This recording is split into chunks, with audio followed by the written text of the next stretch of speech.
жасайсыз. Айттым ғой бұйыртса тағы. Пожалуйста.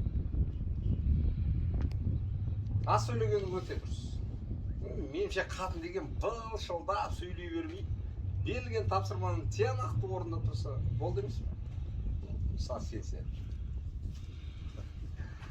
Söyleyeyim değilsin. Çare. Takışlar.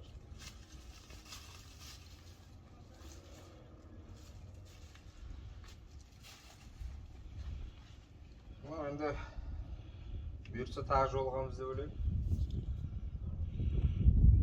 Шынымды айтсам, маған сізбен жұмыс істескен ұнақ болды. Аз сөйлейсіз, істі тез бітіресіз, әрі уақытлы.